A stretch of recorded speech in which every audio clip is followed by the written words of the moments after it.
Lyric Gate Station hung over the amber world of Tethrax like a ring of glass and iron, a jeweled artery through which the Outer Rim's commerce flowed. The Grand Bazaar pulsed at its core, neon glyphs scrolled in serpentine fonts, steam hissed from food vents, and the babble of a dozen languages braided into a restless symphony. Captain Kira Valesh cut through it like a comet, tall, poised, every step measured. She was Vulpine. Human sleek anatomy, a fox's velvet ears twitching for stray sounds, and a burnished orange tail that moved with disciplined restraint. Light slid along the faint fur that haloed her shoulders and forearms, catching hints of ember gold beneath her black duty jacket. Kira had learned to move as if no eyes ever lingered, because they always did. Vulpari were rare this far from the Helior Spur, rarer still inside the Terran Concorde's defense core. But the weight between her shoulder blades today wasn't curiosity. It was near mathematical attention. A watcher. Again. Her gaze scanned vendors reflected in a chrome distiller, reading the crowd backward. A trio of chitinous Nethid counting pollen credits. A ring seller flicking opals across light. A human man pretending to study a pulse carbine, posture too balanced for a civilian. Dark hair, the careless cut of someone who cut it himself. Lithe, eyes hidden by the angle, but the way he oriented his torso told her everything. He was studying lines of motion, not merchandise. Kira's tail stilled, the old ache along her right flank, where iron shrapnel had left pale tracery beneath the fur, tightened in memory. She drifted to a stall of aromatic resin spools and palmed the mirror-polished lid of a spice cask to widen her field of view. The man adjusted as precise as an orbit correction. Every time she moved, he reacquired a lane behind her. Not closing, just keeping the geometry of pursuit constant. Her comm clicked. "Valesh?" said Ensign Low, breathless. "Security ring 3. A dispute at Dockgate Juno. Diplomatic cargo. The Miri are hissing in triplicate." "On my way," Kira said, not taking her eyes from the reflection. The man had shifted his weight to the balls of his feet. Not predatory. Ready. Trained. She left the bazaar with deliberate ease, neither quickening nor slowing, feeling the hum of conduits change underfoot, crossing from commerce to security decking. The watcher didn't follow through the archway, at first. Then the faintest echo, a footfall syncopated to the station's ventilation cycle to hide itself. Clever. Kira allowed herself one private smile. Clever was interesting. Security ring 3 smelled of solvent and ozone. Dockgate Juno loomed ahead, a yawning mouth with scanner arches like silvered ribs. The Miri delegation, tripodal and translucent, their vocal sacs shimmering, were arguing with a freight foreman whose patience had fossilized hours ago. Kira slipped between them, her badge pinging the arch to a friendly green. She flexed calm into the air the way an engineer flexes load into a bridge. "Your chartered cargo contains molded proteins," she said, listening to 3 overlapping hisses translate as one on her earbead. "The quarantine regs require a thermal sweep. We'll expedite." The foreman opened his mouth to complain. Kira's ears angled a degree. The man's jaw clicked shut as if magnet-locked. She orchestrated the thermal scan, found the correct form, and annoyed the correct bureaucrat into a sub-10-minute override. The Miri purred in relief. The foreman's shoulders fell. Juno's arch admitted the cargo with a soft chime. Only then did Kira let herself notice the secondary rhythm in the corridor, the subtly wrong, too careful cadence that had dogged her for 2 weeks. The watcher had positioned himself at a viewport, pretending to admire the lattice of cargo trusses. It was a good pretense. He even fogged the glass with a breath to sell it. But he'd chosen a spot whose reflection captured Kira's face in the corner. Not random, not luck. She approached him from a shallow angle, keeping her own reflection out of his view. Up close, he was late 20s or early 30s, lean with the compact economy of someone who ran more than he slept. His knuckles were nicked. His jacket was civilian dark, but the hang of it suggested a shoulder harness beneath. No weapon bulge. A tool rig then? Field hacker? Salvager? Recon dropout? "See anything worth the breath?" Kira asked, droll. Her tail barely moved. He didn't startle. Points for that. He looked, finally, at her, and Kira saw eyes the color of winter Pacifics, blue-edged in steel. What was in them wasn't mockery. It was intensity, yes, but also something that made the line. Kira's pulse stepped wrong. Compliments on her gait were common. They were rarely studied. She filed his voice prints. Deep register, smoked by sleeplessness, and kept her tone irritable because that was safer. You've shadowed my patrols for 14 days. State your business. His shoulders lifted in a surrender that wasn't a surrender at all, more like a recalibration. Dane Ror, he said. Systems auditor, contracted to the Free Guilds. I'm tracking a leak in the station's security mesh. Every time the breach pings, your patrol path is 3 corridors away. I figured the leak was watching you too. Kira's ears tipped forward. You could have told security. Rourke's mouth quirked, tired and a touch rueful. I did. They told me to fill out Form Kappa 7 and wait 6 cycles. Whoever's ghosting your feed isn't waiting. Silence gathered between them, precise as a tool laid on a workbench. An orbital alarm burped distantly. A forklift hummed. Kira studied his face for lies and found instead an inconvenient honesty. Annoying because her instincts were rarely wrong, and because honesty was exactly the bait you'd choose to snare a hunter like her. You've got 3 minutes, she said. Walk and talk. Junction 6 was all cable guts and whispering fans. Rourke kept pace, not crowding, not lagging. He flicked a holopad alive with a thumbprint and projected a neat constellation in the air, a map of Lyric Gate's lesser corridors peppered with red pricks of light. Every time a patrol cam jumps 6 milliseconds out of sync, he said, a packet bleeds to a blind address. The bleed coincides with your path more often than it should. He zoomed a region. I thought someone was preoccupied with you. Then I realized they were using you. He met her eyes. Your patrols are predictable. They're piggybacking your security token to transact. Kira's jaw tightened. Predictable could be fatal. But patrol predictability was policy, visible deterrence, steady presence. What are they moving? Encrypted, Rourke said. But the packet size and cadence look like manifests. I think someone's rewriting cargo IDs. Smuggling, the kind you wrap inside diplomatic seals. Kira exhaled through her nose, a slow Vulpine sigh. The station's recent uptick in cultural artifacts passing through under iridescent banners clicked into a new frame. And the staring? Rourke's gaze flicked away, then back. 2 reasons, he admitted. First, I needed to be sure the pattern was you and not a decoy. Second, a beat. The second reason is none of your business. Kira's ears tilted, amused despite herself. You're following an armed Concord captain through secured decks, and your reasons are private? He raised both hands, palms outward. All right. Second reason. You move like the rules of the station are written on your bones, and I study systems that work. That's it. His mouth tilted wryly. And you're hard not to look at. He said it clinically, like a line item in an audit, and something inside Kira shifted. Vulpari were used to lust aimed at otherness. This was regard aimed at function, at discipline, at craft. Her tail made an unruly half arc. She suppressed it. Show me the next ping, she said. They worked the narrow corridor shoulder to shoulder. Twice, they diverted to let a service drone scuttle by. Once, they paused as a pair of diplomats swept past in floating palanquins, perfumed air cooling Kira's skin. Rourke's holopad chirped an interval. A red dot burned brighter. There, he said, pointing. Blind address behind panel C19. Kira popped the panel with a torque key. Behind it, a cable run, a tiny splice the color of apathy, and a shielded node nested like a wasp egg.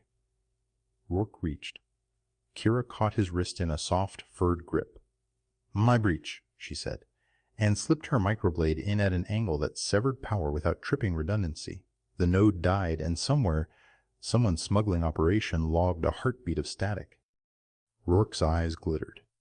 Elegant, he murmured again. Stop staring, she said, not unkindly. Can't, he said, honestly. Won't, if I'm being accurate. Kira considered cuffing him, considered thanking him. Didn't either. You'll brief station security, she said, with me. After that, if you shadow me again, I'll file you as debris. Understood, he said. Then, softly, Kira Valesh. She hadn't offered her name. She pretended not to feel the flicker of warmth at hearing it on his tongue. Station security had the familiar smell of old coffee and stern optimism. Lieutenant Haruna took one look at the dead node, the ping. Rourke appeared in the reflection, careful to stay a respectful distance. Kappa 7 approved, he said, surprised despite himself. Haruna knows which forms bite, Kira said. You didn't have to pull me in, he said. You could have taken the data and, I don't devour informants, Kira said dryly. Usually. He huffed. Good to know. The silence that followed wasn't empty. Lyric Gate hummed around them like a patient animal. Rourke studied her reflection, the line of her shoulders, the sharp V of her collarbones, the way her ears tracked the cadence of boots 3 rooms away. Kira let him look. She thought of the scars along her right side, white silver against ember fur, half hidden beneath a tailored compression mesh. Beautiful, the medics had insisted, living proof of survival. She had never believed them. Beauty was not an adjective she trusted. Strength was. Function was. Readiness was. You were hit hard, Rourke said, voice stripped of pity. Kira's tail twitched. Observant. I audit systems, he said. The way you favor your right step when you're decelerating tells me the mesh pulls a little underload. Whoever built that exowrap knew their business. He glanced, not at her face, but at the micropucker in the fabric where a filament anchor flushes into skin. It's good work. Kira's throat worked once. The surgeon was a Vulpari elder, she said. His hands shook until he touched a tool. Then they were stiller than space. He inked my mesh with fire. Inked? Rourke asked. Curious. Old word, Kira said. From when we set designs under skin as vows, I asked for function. He gave me function and grace. Then he gave you what he saw, Rourke said. Something fragile and stubborn inside her bristled. If you're going to flirt, she said, try not to use the past participle of a torque verb. He blinked, then laughed, a quiet, surprised thing that made Kira's ears warm. Understood, Captain. Before she could reply, Haruna's voice crackled. Valesh, Rourke, sweeps approved, and, heads up, the guild envoy just registered a diplomatic crate under a new seal. We're going to have company. Kira's fingers flexed. On our way. The guild envoy's entourage arrived in a sail of basil-colored silk, and the smug, weatherless faces of people convinced paperwork was armor. The crate in question glowed with a dull mitigation field. Its seal translated as authorized cultural relic. Kira's ears angled at the low resonance thrumming through its casing. Wrong for a relic. Rourke's pad confirmed it. The crate's mass didn't match the manifest declaration. Inspection, Kira said. The envoy's smile was a polite blade. Captain Valesh, we respect Concord security, truly. But this crate bears the signature of Ambassador Tyax. Any tampering isn't tampering, Kira said. It's verifying, her tail flicked. Unless you have something to hide? The envoy's eyes cut to Rourke. And this civilian? Guild cleared systems auditor, Rourke said. Perfectly bland.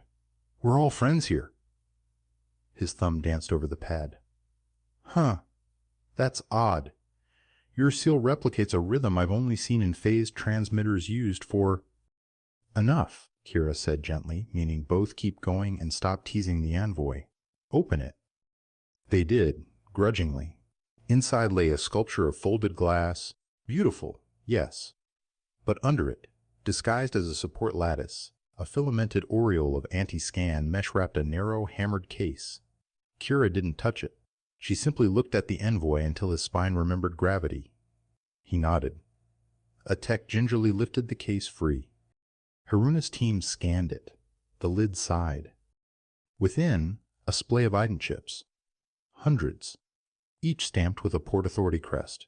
Each clean enough to pass any cursory check. Each a key to open sealed doors. Kira turned to the envoy. You were going to sell our station's bones one door at a time? The envoy didn't answer. He looked at Rourke, as if the auditor were the variable he'd miscalculated. Rourke's expression was soft with regret he did not feel. "Form Kappa 7 works faster than you think," he said. Haruna's team moved. Restraints gleamed. The aisle between cargo and law grew wide and cold. The envoy cleared his throat. "You cannot." Kira's ears flattened a degree. "We can, and we will." The sweep would occupy hours. Paperwork would stretch like elastic across weeks, but a core piece had been found, and the station's mesh would sing clearer for it. Rourke stood beside Kira, not touching, present all the same. Their reflections bent together in the crate's curved lid, two figures thrown by chance into a shared vector. "Coffee?" he asked, after the last signature inked and the last protest ran out of breath. Kira considered the list of tasks. The cafe clung to a maintenance ledge with a view of Tethrax, its sign a hand-painted crescent that reads Cinder and Sprout. It smelled like citrus and old poems. Rourke ordered something dark with a scar of foam. Kira ordered something blacker. Steam wrapped her face, warming the fine fur along her cheeks. The first sip cracked something in her chest that Rourke's resilience had lacquered over. She didn't moan. She thought about it. "Ex-military?" she asked, tracing the nick on his left knuckle with a glance. Rourke wrapped his fingers around the cup as if it could teach him steadiness. "Recon. Out before I realized the work had become the spine of me. Out it filled the shape the uniform left." A shrug. "I like systems, Captain. I like making them sing the song they're supposed to." Kira understood that too well. "Why me?" she asked, blunt. "Not the smuggling. Me." Rourke met her gaze and did not look away. "Because every time you thought no one was watching, you did the right thing the hard way. You didn't cut corners even when the corridor was empty. You listened before you spoke. You treat rules like they're a promise, not a prison." He swallowed. "And for the first time," his poise cracked a hair, "and because the first time I saw you intercept a fight without touching your weapon, I forgot the case I was working on for an hour." Kira's ears tingled. Compliments rolled off her like rain when they were made of surface things. Fur, ears, tail. This touched structure. "You were still wrong to shadow me," she said softly. "Agreed," he said, equally soft. "I'm sorry." Something that could become a smile touched her mouth. "Good. Apology accepted," she sipped. "Conditional on future compliance." "With what rules?" he asked, cautious and hopeful. Kira set her cup down with surgical care. "If you want to watch, ask." Rourke blinked, startled, and then every line in him brightened in tiny increments, as if someone were polishing him from the inside. "Captain Valesh." "Kira." "May I?" She let the silence stretch, tasting it. "Yes," she said finally, "on one condition." "Name it." "When you look," she said, tail drawing a slow half circle, "see me." "I already do," he said. The next days carried weight and velocity. The smuggling sweep became 7 sweeps. The envoy's allies tried 3 workarounds. Haruna shut them all. Kira adjusted patrol routes from display to blood. Rourke appeared when she invited him, vanished when duty got sharp. He didn't hover. He accompanied. He learned her silences and his own. Sometimes they walked the quiet rings where the station's structural ribs hummed a low comfort note. Sometimes they sat in Cinder and Sprout and let coffee translate them into the same language. Sometimes they did not speak at all, and the not speaking was a thicker intimacy than most confessions. On the 4th night, they found the second node hidden inside a maintenance bot, its logs groomed, its root an elegant weave through blind arcs. Kira opened it like a surgeon folding back bone. Rourke held the light and did not flinch when sparks kissed his wrist. On the 6th, they chased a bad signal into the diesel pipes and came out soaked, laughing like children who had broken a rule with permission. In quiet pockets, the matter of her body's history threaded between them. Not center stage, not hushed, simply present. Rourke noticed when the mesh tugged and shifted their route without remark. Kira noticed when he rolled his left shoulder against some ghost ache and matched his stride. One evening, on a service balcony washed in the ghost light of Tethrax's aurorae, Rourke asked, "Vulpine vows, do you still ink them?" Kira's ears turned toward the planet. Sometimes, she said, we ink them in different ways now. Not with pigment. With practice. What vows did you make? He asked. To return to my body, she said after a moment, and not leave it to do the job for me. Are you back? He asked, careful. More each day, she said. Then, meeting his eyes, you help.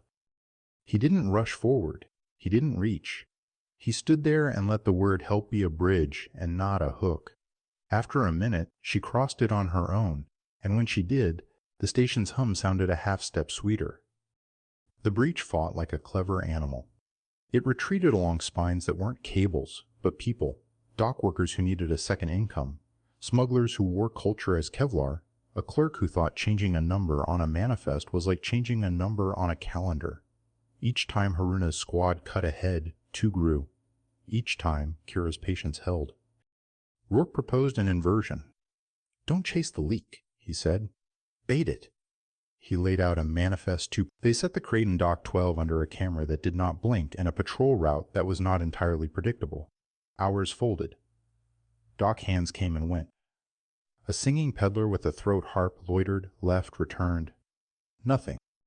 At 0300, a shadow peeled from the wall. It wasn't a person. It was a swarm, a cloud of microprobes shaped like gnats. They skated the crate's surface, tasted its codes, wrote a null reply that told a listening master, safe to take. Kira moved like a switch thrown. Her body remembered Hunt the way lungs remember air. She slid a counterfield over the crate, Rourke through a net of static like salt. The cloud jittered, confused. A figure detached from the opposite shadow, cursing in a language Kira spoke well enough to blush at the grammar. Human. Arrogant.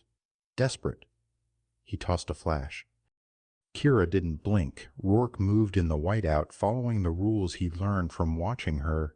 Don't grab the weapon. Grab the wrist that lies to the weapon. The man went down, hard and brief. The swarm made a last-minute bid for the ventilation seam. Kira's tail lashed. She snagged two probes in midair and flicked them into the net. Haruna's squad swarmed in with far less poetry. Restraint sang. The man spat blood and epithets. Kira let them wash off. Rourke, breathing fast, grinned like someone who had finally hit a perfect chord on a stubborn instrument. Beautiful, he said, and then, catching himself, I mean, say what you mean, Kira said, laughing with her teeth. I'm learning to do the same. It was late, or early. When they reached her quarters, Kira touched the panel. The lights breathed awake at a low amber whisper. The room was small, functional. A few private proofs that she was more than a rank, a piece of helioglass that threw fireflower patterns on the bulkhead, a hand-bound book of equations that had saved a ship once, a plant with idiotic optimism that kept leaning toward whatever light she gave it. Rourke stood just inside, respectful of thresholds, eyes asking questions he would not voice. Kira listened to the twin beats, duty in the morning, body now. Her breath felt like a vow. You said, she began, and stopped, and then refused to let fear ring her voice thin. You said you watched systems work. I did, he said. Will you watch me? She asked. Not as a soldier, not as a case. As a woman who has been fire and metal and wants to be skin again. Rourke's hand found his chest like he had to steady something too large. Kira, he said, every syllable a reverence. May I come closer? Yes, she whispered, and the breath that left her took a kind of winter with it. He moved like tide, slow and inarguable. When his fingers reached her jaw, he paused, letting her flinch if she needed to. She didn't.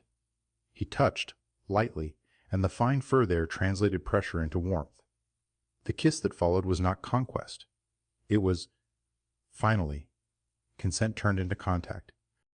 Her hands learned him the way a craftsman learns an instrument, by listening to the way wood wants to be held. His shoulder blade under her palm was a bracket holding his breath. Her mesh hummed, then quieted. When his fingertip grazed the seam where silk met scar, she caught his wrist. Not to stop him. To guide. Don't avoid them, she said. Don't make them holy. Just include them. "I will," he said, and did. What followed was slow, thorough, and exactly as careful as it needed to be. They were not trying to break any speed records of the heart.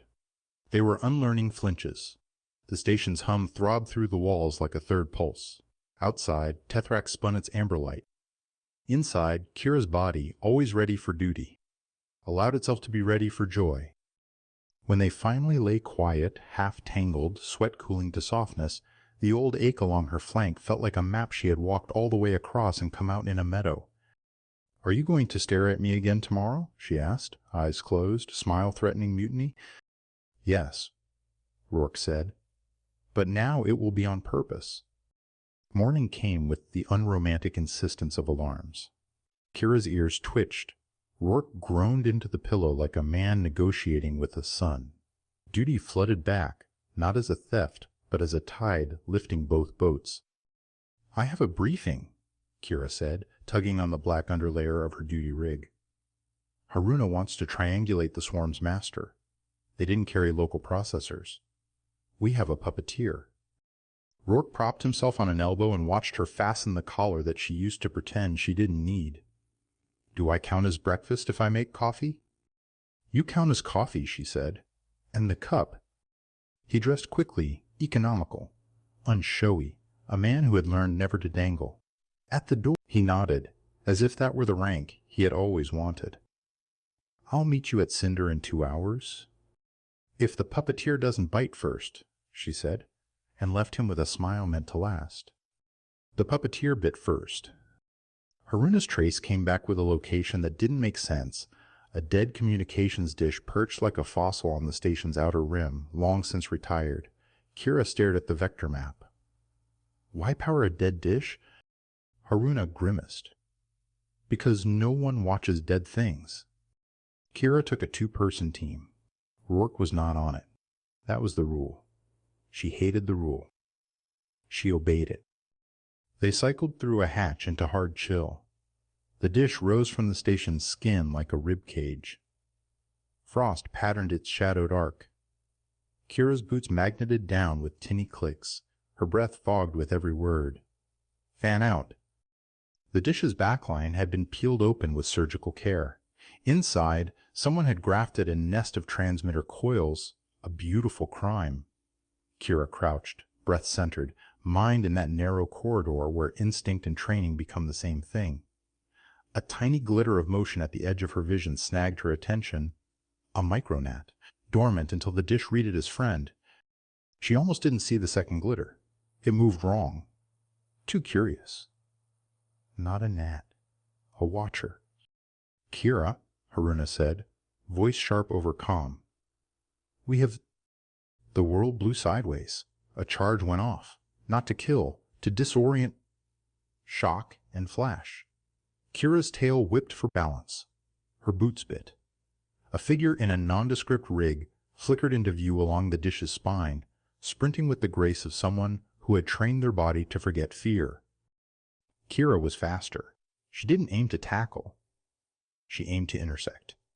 The figure pivoted on a heel, saw her coming, and did something she did not expect, threw themselves off the dish.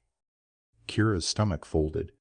Then the figure's suit flared a microthruster and turned a fatal fall into a slide across the station's outer skin. Haruna swore. "We'll lose them on the dark side." "We won't," Kira said, and jumped. Her thrusters were meant for corrections, not chases. She burned them like a penitent burns incense. The figure ahead cut left, right. She eased through each turn like ink following a groove. They reached a maintenance trench and angled into it. Kira dove with them. For 2 breathless minutes, her world narrowed to 2 bright facts, the rhythm of her pulse and the geometry of a stranger who refused to be caught. Then they misjudged a seam. Their thruster clipped an antenna. They pinwheeled, scraping sparks like a comet. Kira came in behind, caught a wrist with a grip that did not forgive, and nailed her boots to the hull. "Don't struggle," she said, breath of frost. "You'll tear your suit." The figure stilled. Their visor mirrored Kira back at herself, ears swept to back, tail a flame stroke, eyes bright and very calm. "You're Vulp," the voice began, tinny through an unencrypted channel, and stopped, as if the word were too small. "Who are you?" Kira demanded. The visor polarized. "Someone who steals doors," the voice said. "And someone who just learned that you run through them." They hauled the thief into a lock. Haruna's people took custody with the relief of professionals who get to stop improvising. The visor came off in security light to reveal a face built for slipping through crowds, ordinary except for the eyes, which were gold with a ring of green, and outrageously alive. "Name?" Haruna said. "Quen," the thief said. "No last name. No flinch." "Quen," Kira repeated. "You built the swarm." "Borrowed it," Quen said with airy offense. "And improved it." The pride was a bright thread. Kira recognized the type. Brilliant, misdirected, ready to sell the station's bones for the joy of beating a system just to prove it could be beaten. "Why us?" Kira asked. "Because Lyric Gate pretends to be clean," Quen said. "I collect lies." Their eyes flicked to Rourke's holopad on a nearby table. He joined as an observer at Haruna's nod, and then to Kira's mesh line where it disappeared under her collar. "You're interesting," Quen added, as if that were a valid legal classification. Kira's ears flattened a degree. "You nearly tore my suit open in vacuum." "You nearly tore mine," Quen countered, and then, curiously, "You didn't. You stored your strength. Why?" Rourke spoke before Kira could. "Because we save what we can," he said. The look Quen gave him said, "You might be a problem later." The look Kira gave him said, "I know." They didn't get a master when the interrogation ended, when Haruna signed the transfer. When Quen was led past the reflective wall that had watched so many truths in, Kira saw herself again, fur lit like burnished coin, ears angled toward the future, mouth set. Rourke stood beside her, holding 2 cups from cinder like offerings. "Alive?" he asked. "A little," she said. "Enough," he said. They drank. The station spun. "Out beyond," Tethrak sighed. The future curled one finger, beckoning. The station's old machine room was a cathedral of pistons and whisper belts, antique redundancies kept alive because Lyric Gate believed in ghosts and backups. Kira liked it here. The steady thrum matched the pace of her breath. Dane waited on the gantry, a coil of fiber in his hands, the blue of his eyes catching stray sparks. "Quen's ring touches 4 ports," he said, flicking data across her sleeve screen. 2 in the spur, 1 in the frost chain, and 1, this is new, on Ysalo 9. Pirate Guild territory. Kira's ears pricked. Ysalo 9's a rumor. Rumors don't ping customs with real serials. Dane leaned closer, voice low. "Haruna wants to go loud. I think we go precise, feed a false master key through Quen's old swarm, make the ring show itself to intercept it." Kira studied the projected path. Sharp. Risky. Beautiful. She traced a finger through the air where his ghost lines glittered, felt the pull to say yes. But she was Vulpari. Vows mattered. "If we do this," she said, "we make a small promise that holds a larger one." Her orange tail curled, steady as a metronome. "We don't use people as bait." Dane nodded at once. "Then we bait the system, not the person." He unspooled the fiber. "We write a key that's only valid in a dead corridor, so any intercept must reveal its own bridge." Kira breathed out. The machine room hummed in approval. "Write it?" she said. He worked with his usual economy, hands moving like clear thought. Kira watched his wrists, the way tendons flexed when he was solving. She watched her own hands too, the patience in them that hadn't been there a year ago. "You said Vulpari ink vows in practice now," he murmured. "What's the smallest vow you keep every day?"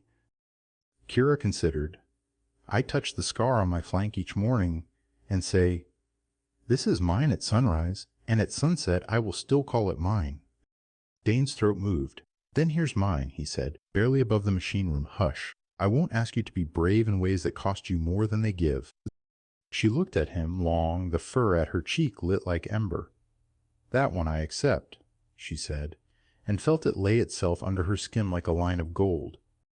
The false master key was elegant in its wrongness, a door shape that invited only the kind of thief who believed doors were soft fruit. Haruna wired the test through a secure loop. Quen, in a cell whose walls glowed with soft, maddening light, scowled on principle when told they weren't needed and promised themselves they would escape thrice, then help, then steal the station and rename it. Kira and Dane took position Alpha in a quiet observation blister where Tethrax painted their faces copper. The projection floated between them, a wireframe of the station's mesh, the false key blinking slowly, a heartbeat asked to be answered. It was, not once, 3 times. 3 distinct hooks bit the key in rapid succession from different vectors. One from the spur, one from a warehouse node in the ring of bays, and one from somewhere very, very close. Local? Dane breathed, pupils narrowing. Inside security bandwidth.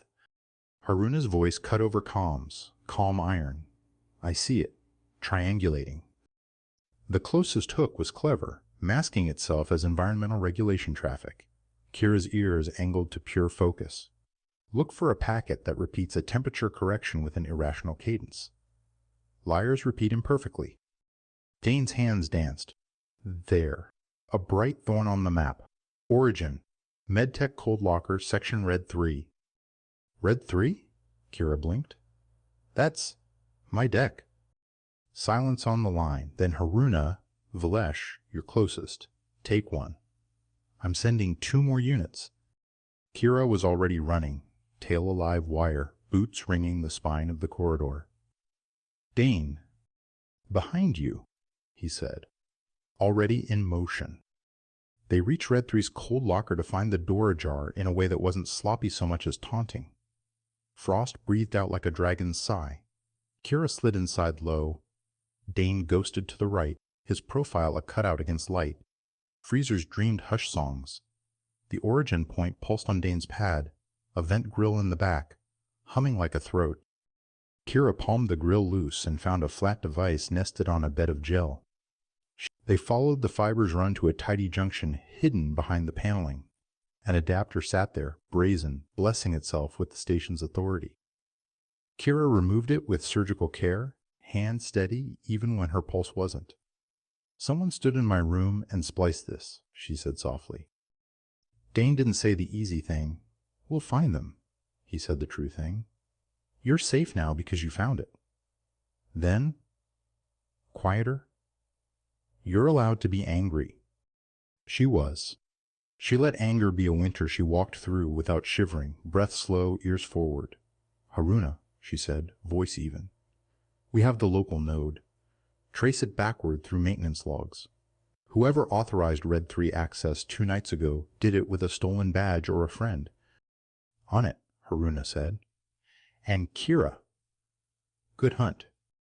Kira stood in the cold locker's breath until her skin remembered warmth. Dane's hand hovered near her elbow, not touching, present. Coffee, he said. Yes, she said. And then we make the ring wish it had robbed a son instead. The trace fell on an unlikely name, Sarah Dalk, night shift medtech, who had never once drawn a reprimand, who watered Kira's foolish plant when Kira forgot, who wore soft boots and a softer voice.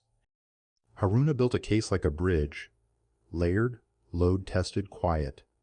Sarah didn't run when approached. She folded as if gravity had been turned up. In interview, she cried without drama. They said it wasn't dangerous, she whispered. That it was just rebalancing inventory for people who paid what we don't get paid. They said no one would be hurt. Kira's ears flattened. They told you to open a door you don't own. Sarah nodded, shame and relief a bad weave. I didn't know they put a thing in your panel. I thought the cold locker. I didn't go into your quarters. I swear it. Kira believed her. The adapter's edges had the hardware vendor's arrogance, not Sarah's trembling practicality. Who came with you? Sarah hesitated. A courier. He wore a hood. His hands were elegant. Her eyes flickered. He smelled like ozone and old coins. Quen, when asked, snorted. That's Constellate Cade's signature, they said, enjoying the way the room winced at the name. Cade sells doors to people who think front and back are just philosophical positions. Where do we find Cade? Haruna asked. Quinn smiled like a child considering a match. You don't. Cade finds you when you have something pretty. They pointed at Kira. You do. The false key. The captain. The station that pretends to be clean. Kira's orange tail made a thoughtful S. Then we show our pretty thing somewhere Cade can't resist. But we make sure the bite catches their own teeth. Dane's grin was quick and feral. You're thinking the reflectorium. Haruna groaned. The mirror garden? The ambassadors will file hate poetry. The reflectorium's light baffles Ben's surveillance, Dane said. Cade will assume we can't see their approach. We will, Kira said. She could already feel the timing of it in her bones. The way sound would distort under glass the angle of a footstep disguised as art. We'll make a door-shaped shadow. Cade will walk through. The reflectorium was a conservatory of glass petals and mirrored hollows, a place diplomats took lovers and journalists took pictures and station kids took dares. The light baffles did strange favors to faces. Kira's orange fur looked like carved topaz, ears like knife handles, tail a brushstroke that painted the air. Dane's eyes went ocean dark, reflecting glints like coins at the bottom of a well. They placed the false master key at the center of a mirrored dais and pretended not to guard it. Haruna's team melted into alcoves. Quen, wearing a leash of legality and a grin, sat cross-legged on the edge of a fountain and hummed a tune that made Kira's ears twitch. Cade did not arrive as a person. They arrived as a rumor in the light, a ripple that didn't match the baffle's algorithm, a correction in the reflections that took 2 beats too long to settle. Kira turned her head a fraction. The ripple stilled. Clever. Captain Valesh, a voice said, everywhere and nowhere. It was non-binary velvet rubbed the wrong way. You flatter me. Cade, Kira said, keeping her hands visible. Return the station's teeth, and I'll let you leave with yours. A laugh. I've heard Vulpari vows. I'm honored to be near one. The light gathered, and Cade was suddenly there, as if reality had coughed them up, tall, severe, wearing a suit cut like a threat and a mask that showed only a mouth that loved its own vowels. Their hands were indeed elegant. The smell, ozone and old coins, slid into Kira's nostrils with the sting of a nostalgic wound you never had. You used a medtech, Kira said. Cheap. They moved, and there it was, the mistake Kira had mapped. Cade stepped not toward the key, but toward its reflection, counting on the baffles to make the distance lie. Kira stepped through the truth. Dane's hand snapped a trap under Cade's foot, a field that kissed bone and said, not another step. Haruna's team unfolded from light. Cade didn't flinch. They looked down at the field and then up at Kira as if someone had finally rung a bell they'd been trying to name since childhood. Oh, Cade said, delighted. You're better than the stories. You're under arrest, Haruna said. For what? Cade asked mildly. Admiring craftsmanship. For selling keys to people who open throats, Kira said. Cade's mouth did something like pity. Captain, love. You guard one station. I guard opportunity. Which is nobler? Not killing people for money is a basic floor, Cade. We can argue ceiling heights later. The field tightened. Cade's mask tipped. Beneath it, their eyes were very tired and very alive. I will escape, they said conversationally. Maybe, Kira said, but not today. Cade proved to be the kind of prisoner who behaved like a guest who had paid for the best room. They praised security's tea, critiqued its chairs, and refused to give names while giving stories that weren't quite lies. Ken adored them and despised them in alternating measures. Haruna developed a tic in her left eye. Dane traced Cade's devices, the swarm firmware, the backdoors, the elegant couplers that borrowed trust and sold it back tarnished. He found a signature folded so small it was a whisper, not Cade at all, but something behind them, a pattern in checksum junk, a maker's mark. Cade is a reseller, he told Kira, projecting the signature on her table. The real hardware mind is someone who signs with an absence, a zero with space. Cute, Kira said. Name? No public footprint. Dane's mouth twisted. which means the footprint is in private systems that will scream if we touch them. Then we ask politely, Kira said, and her tail drew an amused line. They asked. The ring of bays screamed anyway. Haruna's diplomacy soothed it with law. Dane's code soothed it with better code. The Maker's Mark threaded them to a server farm floating in dead orbit 2 jumps away, legal, faceless, immaculate. The farm rented racks to anyone with credits and a distaste for light. We can't raid a legal farm on suspicion of being too clean, Haruna said, pinching the bridge of her nose. We can rent a rack, Quen offered brightly. Kira looked at Dane. He looked back, eyes gone fierce with possibility. We put our key in their house, he said. We let the mark come to sip. And when it does, Kira said, we close the house around the throat. Buying a rack at a faceless farm is like buying a room at a hotel that claims it has never had guests. Contracts were signed by algorithms. Payments were absorbed without burping. A courier drone delivered an access puck with the pious blankness of a monk. Dane set up their node with hands that moved as if he were threading a needle through fog. Kira watched the hum of the place. Lights blinking in meditative rows, coolant whispering down conduits, a floor that gave just enough to suggest you were walking on a held breath. They seeded the node with a lure, a partial of the false master key wrapped in a puzzle that begged to be finished by a certain mind. Then they left and watched from Lyric Gate through a legal tunnel that made Haruna's lawyers sleep badly. Any bite? Quen asked on the 3rd hour, lying on Kira's floor like a cat made of knife parts. Patience, Kira said. Some thieves are also composers. They like to hear the first bar twice. On hour 6, the mark tasted them. It arrived as a touch so light even Dane's instruments sighed before they spoke. A zero-width space trembled at the edge of the node's log. Then a polite request wrapped around a theft. Then the gleam of a mind greeting a worthy puzzle with the grace of a bow. They're elegant, Dane said, reluctant admiration edged with hunter's hunger. Catch elegant, then, Kira said. He sprang the cage, a handshake that felt like a courtesy call and was in fact a latch. The mark froze. A heartbeat. 2. Then every light in the farm rippled as if a stone had been thrown through a lake. Someone's trying to sever the rack physically, Dane said. Quen, Kira said, already running. With me. They hit the drone bay as a maintenance bot rolled past with friendly usefulness.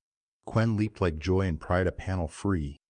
Kira reached in and cut a cable with 2 fingers and a promise to apologize to the machine later. The bot stuttered, confused. The sever line died. Back at the node, the mark bucked like a snared animal.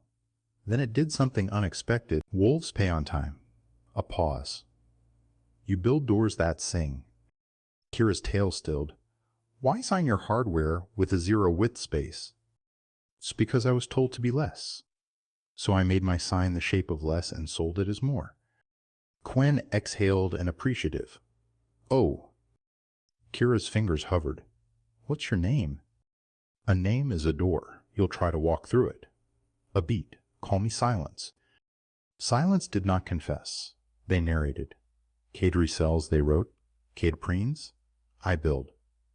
I am paid to pretend bridges are islands. Do you care what your bridges ferry? Kira asked. I care about craft. A breath of cursor. I pretend not to care about consequence. Pretense is a system that works until it doesn't. Dane typed, fingers too gentle for the anger in his eyes. It stopped working for you today? A Captain W moves like a vow caught my hand. Another line, quicker, a Captain W cho moves like a vow caught my hand. Another line, quicker, as if embarrassed by its own heat. You cut power without cutting redundancy. Elegant. Kira felt heat in the fine fur along her cheeks. You can stop, she wrote. We can help you stop. You will arrest me. Not a question. Yes, Haruna said over the private channel. We will. I have clients who would turn your station inside out to make a point about who owns doors. Kira typed anyway. Come in. Tell us which wolves ate which lambs. Long pause. Then, there are no lambs. There are only different wolves. Another pause. But some wolves eat Packmates. Dane looked at Kira, something dawning. Silence isn't hired by warlords, he said. They're hired by someone inside systems to weaken them from the most respectable angle.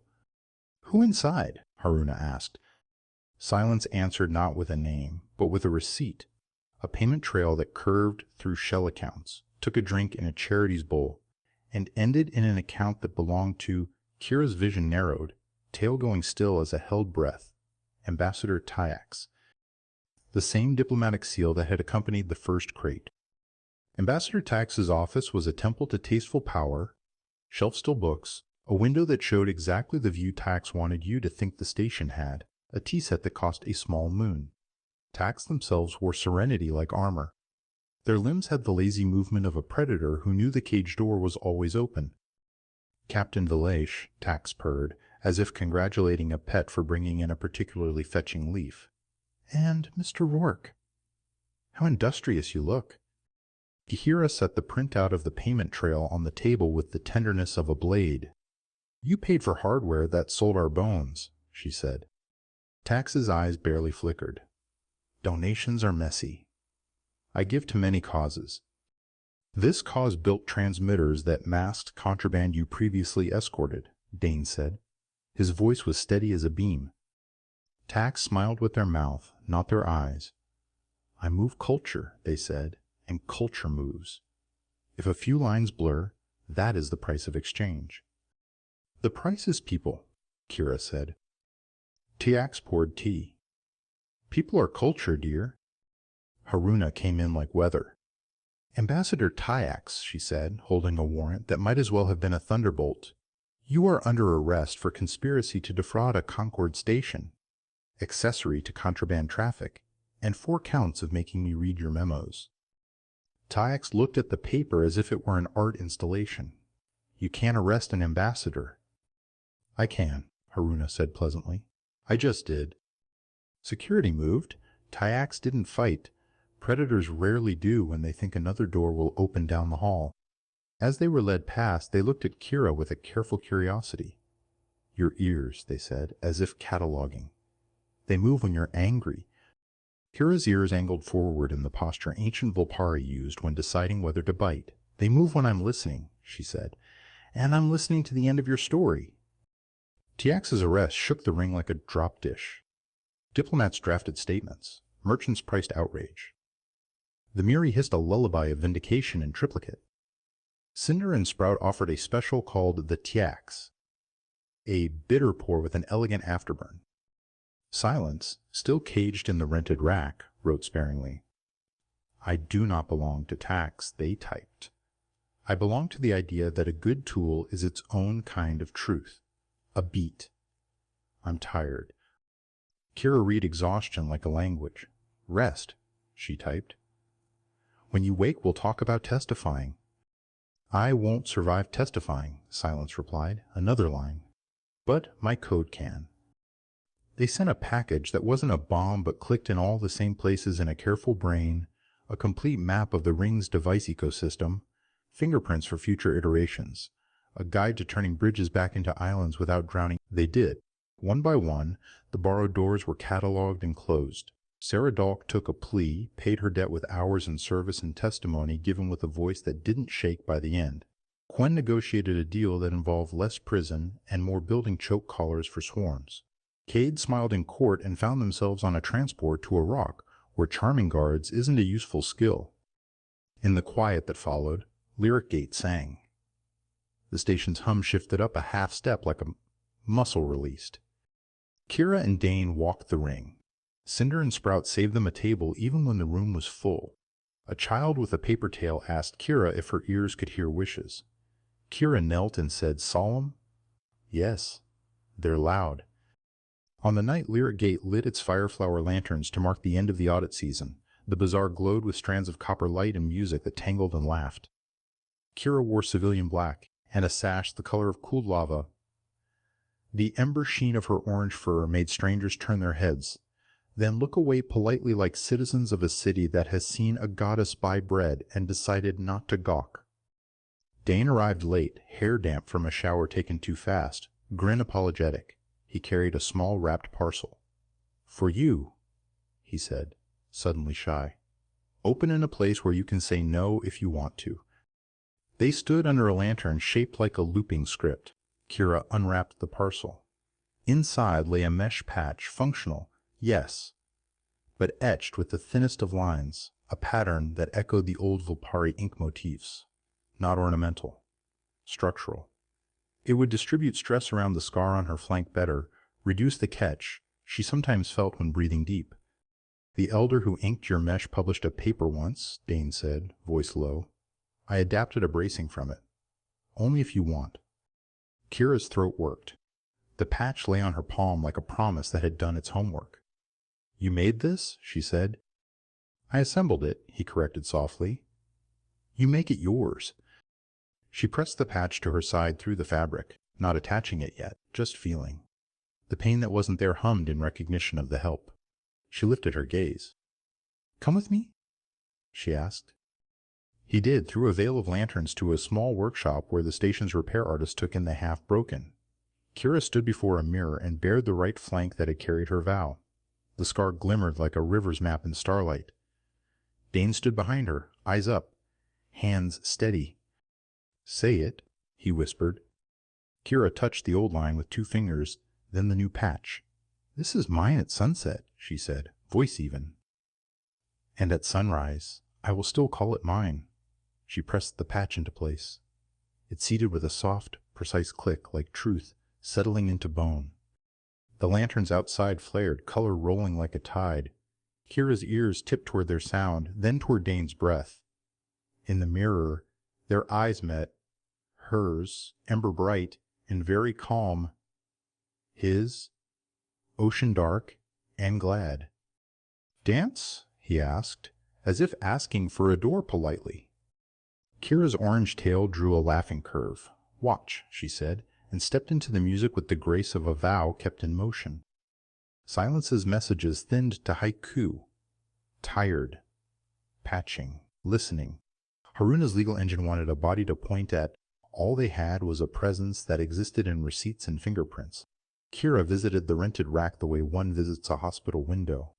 Dane sat beside her, the cool server light making his eyes look tidal. We can write a witness protocol, he said. Chain of custody for code. Silence's map can testify even if Silence won't. Kira typed, we'll keep your signature intact. You'll be credited without being caught. Scredited as a door, Silence replied. Nameless is safer. A pause, as if the cursor had turned to look at her. You move like someone who doesn't run from fire. I was born in it, Kira wrote, half truth, half proverb. Will you stop building for wolves? I will build bridges that only let light across. Another beat. Or try. That night a courier drone delivered a wafer no larger than Kira's thumbnail. Hardware entropy sealed like prayer bread. From a client?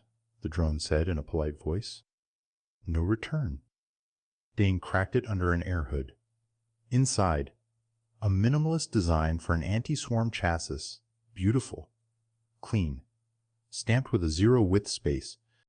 Silence just made their first on weapon, Dane murmured. Kira exhaled. Then we honor them by making it work. They did. Quinn swore at how refined the tolerances were and then smiled like a child who'd finally found a puzzle that pushed back. Haruna fast-tracked procurement. In days, the station. Kira stood a moment longer, hand resting on metal that would never know it had been thanked. Dane's fingers brushed the back of her wrist, a circuit completing twice. Come on, he said softly. Let's keep building. News traveled the rim like gossip at a wedding. Lyric Gate had cleaned its teeth. The Heliosper took notice. An envoy bearing the sigil of Kira's scattered kin arrived with a posting scroll etched in warm gold. Captain Kira Valesh, the envoy said. Voice like cedar smoke, the spur requests your command for a year. Station rotation on Ardent Vale. We need eyes that see vows. The syllables Ardent Vale hit something deep. It was more than duty. It was home adjacent. A place where the air tasted of copper rain and Vulpine songs tuned corridors at dusk. Kira's orange ears tipped, traitorous. Dane beside her went still in the particular way he'd learned. No reaching, no pleading. Just a space held, waiting for the true shape of her answer. When? She asked. 2 cycles, the envoy said. We have a ship on layover. Passage included for a second. Not a spouse, not a subordinate. A second.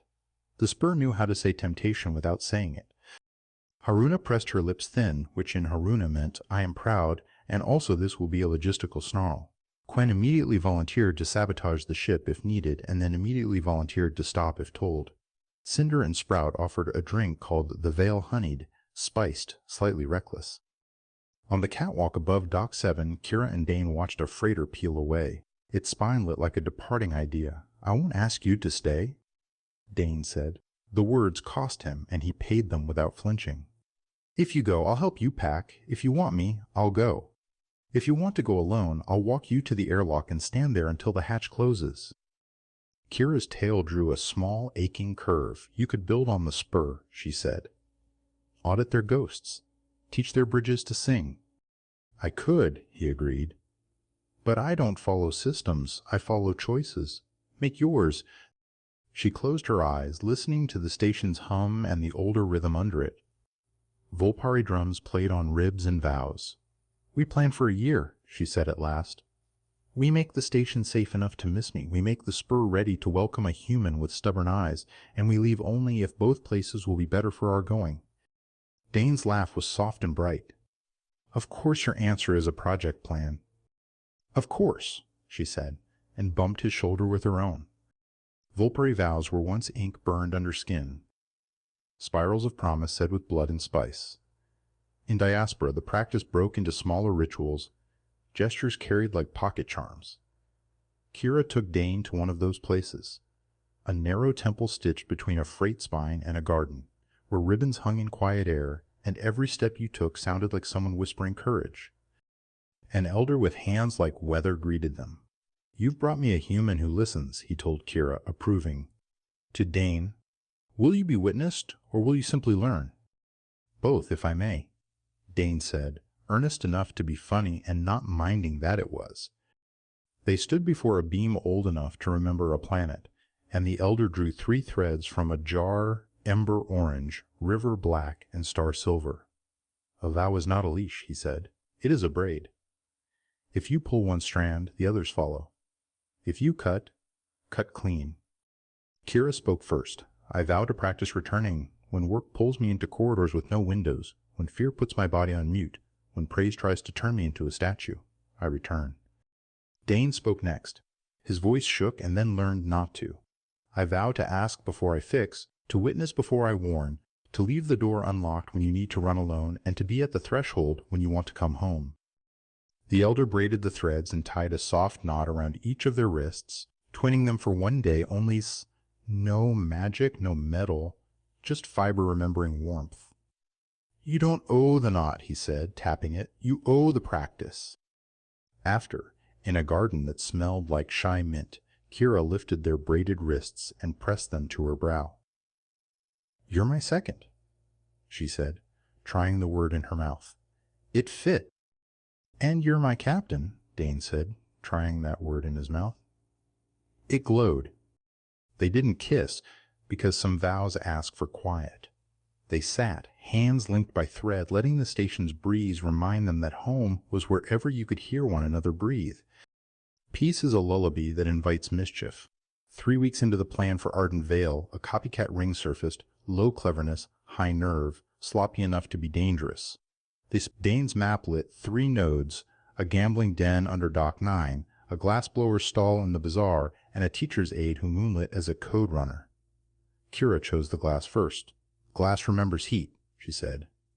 Heat remembers hands. The stall's owner, a woman with lungs of bellows and hands like wind, blew vases that looked like frozen aurorae.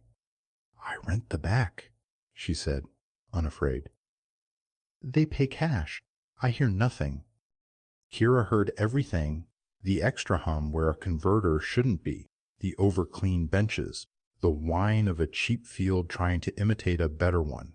She found the panel in the ugly adapter, stabbed into it like a lie that didn't even care to be polite.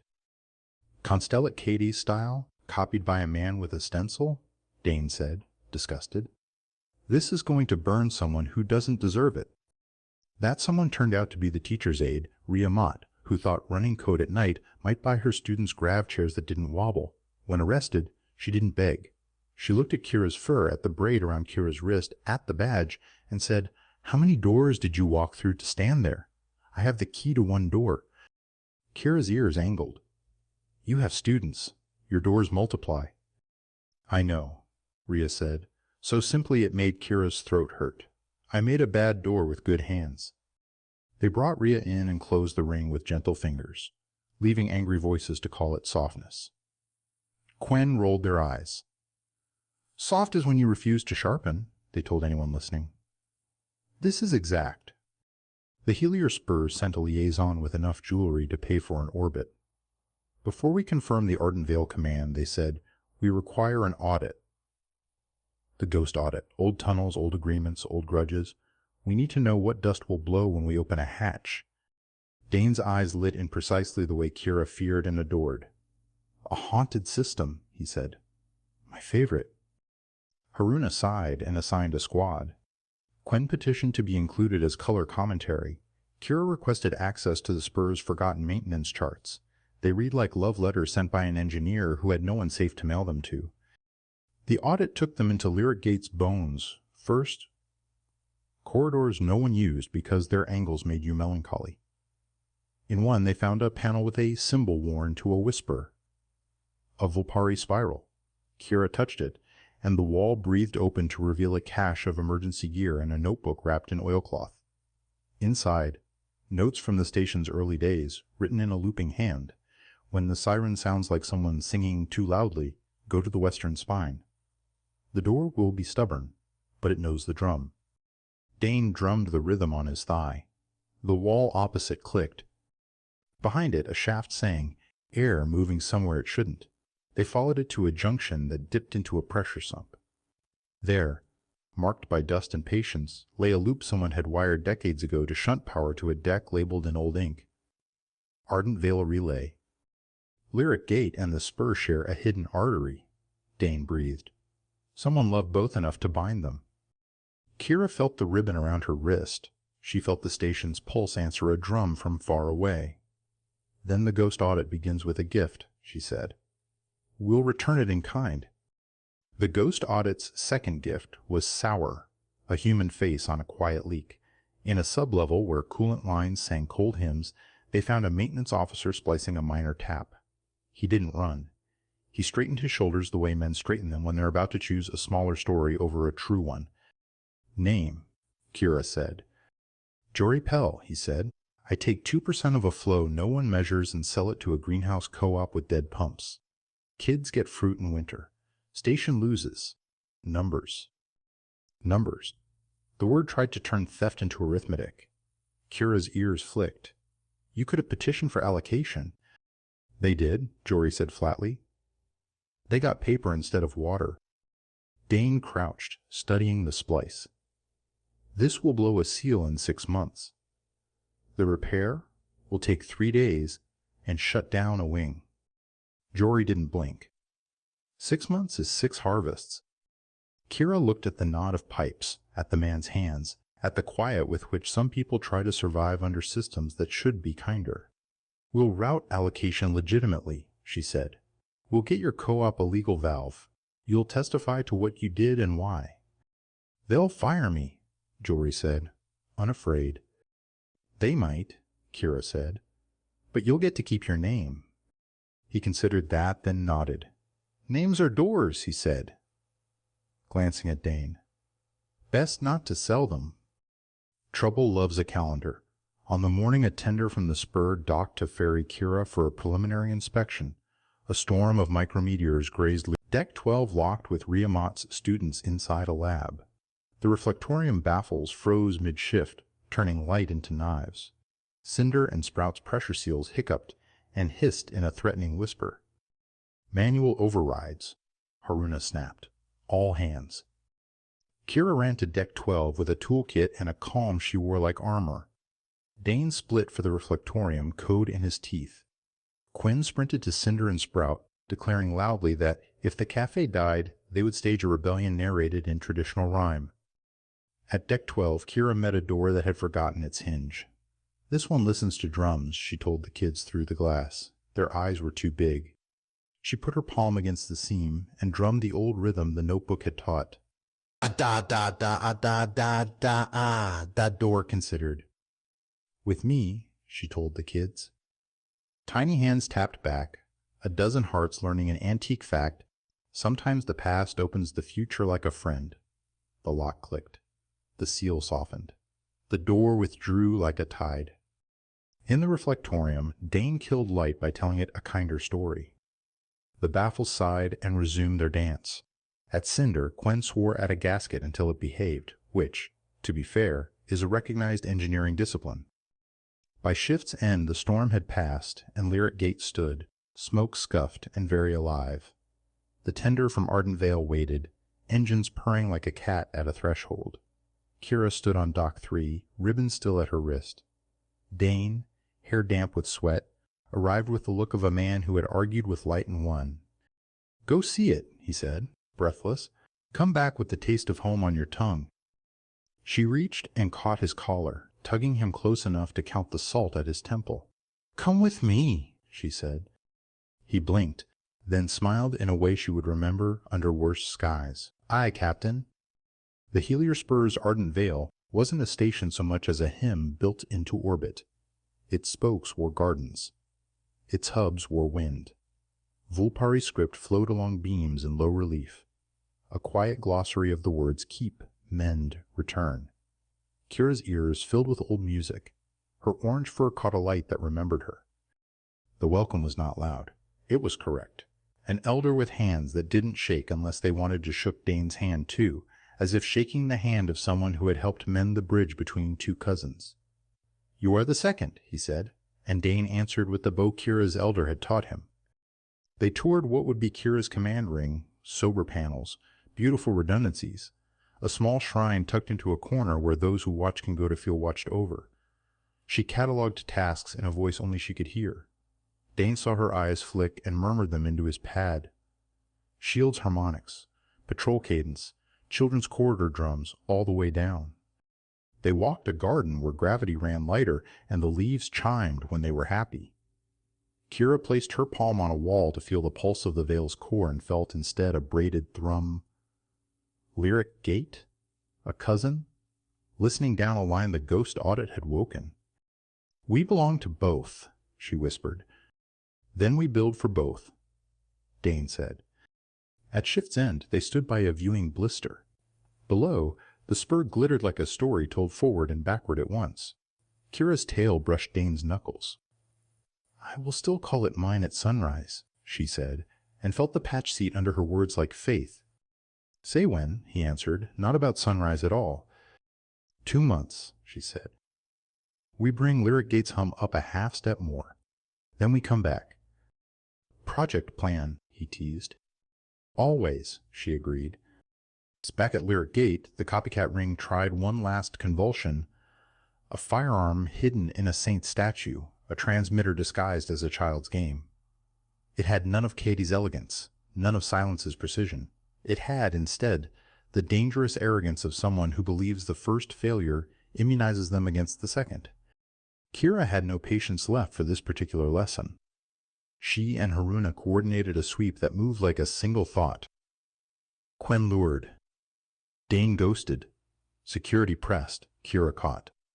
At the center they found not a mastermind but a debt. A dock worker whose brother owed a syndicate, a dealer who believed leverage was holy, a note that said, "When they come, use the gun. If you die, your debt dies with you." Kira took the gun. She cut the note into 6 pieces and gave them back like a teacher handing out scrap for practice. "We build another door," she told the dock worker. "Not one that burns you to keep someone else warm." Dane wrote a list on the wall in grease pencil. Co-ops, legal aid. The ring folded, not with drama, not with triumph. Just with the sound of a bad idea losing suction. The station's hum notched up again, almost imperceptible, like a singer finally finding their key. The morning Kira and Dane finally set their departure date for Ardent Vale, Lyric Gate felt like a home that had decided not to be jealous.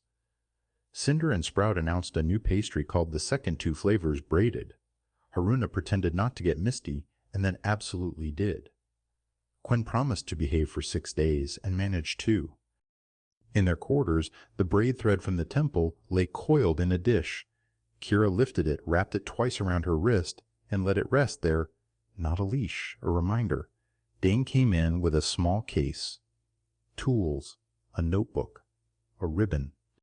"Say the small vow?" he asked. Kira touched her scar and her patch and her pulse, each with 2 fingers. "This is mine at sunrise," she said. "And at sunset, I will still call it mine." Dane's turn. He touched his chest, his hands, his eyes. "I will ask before I fix, witness before I warn, stand at the threshold when you need me, and move when you say move."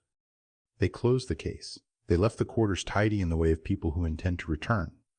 On the way to Dock 3, a child with a paper tail ran up, breathless. "Captain, will you come back?" Kira crouched so the paper tail could see her face. "I will," she said, and let the words seat in bone. "And while I'm gone, when a door is stubborn, drum for it, and listen for yourself getting braver." The child nodded solemnly, then sprinted off to tell the station a story. At the airlock, Kira and Dane stood for a beat longer than necessary. The tender's hatch blinked ready. The station's hum curled around them like a familiar brush of fur. "Forward?" Dane asked. "Forward," Kira said, and the door opened outward, like it should when someone is running with a child, or with a future they have chosen together. They stepped through, not away, but along, the braid between 2 homes humming like a quiet, kept vow, and somewhere in a rented rack turned dark. A zero-width space warmed, just a little, at the sound of a good bridge singing in both directions. Lyric Gate glowed behind them like a lantern set on a windowsill. Ardent Vale rose ahead like a promise spoken in a first language. Between those lights, Kira Valesh, beautiful humanoid Vulpine, ember orange fur catching the tender's cabin glow, stood with Dane Ror at the viewport, fingers laced in an easy braid learned through practice, not accident. They had done the hard things the hard way, cut smugglers out of the station's bones without cutting the people who'd been used as tools, turned a weapon maker toward bridges that only let light through, found a ghost artery between cousin stations and taught it to carry help instead of secrets. They'd chosen vows that weren't cages, return, ask, witness, and then kept them when it mattered. Behind them, Haruna's dry wit kept the forms honest. Quen's chaotic brilliance kept the edges sharp. Sarah poured hours into making wrongs right. Riamat taught her students how to knock kindly on stubborn doors, and a child with a paper tail practiced the drum that opens old hinges. Somewhere far and near, silence slept, or listened, while anti-swarms hummed like small, content bees. Even Constellate Kade learned what a door feels like when it closes with purpose instead of pride. Ahead, Ardent Vale waited with garden wind and scripts that said keep, mend, return. Kira touched the mesh patch Dane had made, the new line seated over the old scar, and felt not the weight of what had happened to her, but the strength of what she had chosen since. Dane breathed out, steady as a well-tuned relay, ready to audit a home he hadn't known he could love. 2 homes? He said. 1 song, she answered. The tender slipped along the braid of light between stations. Behind, Lyric Gate held its note. Ahead, the spur tuned to meet it. In the space between, exactly where they stood, vows made of practice kept time, doors opening outward, bridges singing in both directions, and 2 people who had learned to look and to see, walking forward together.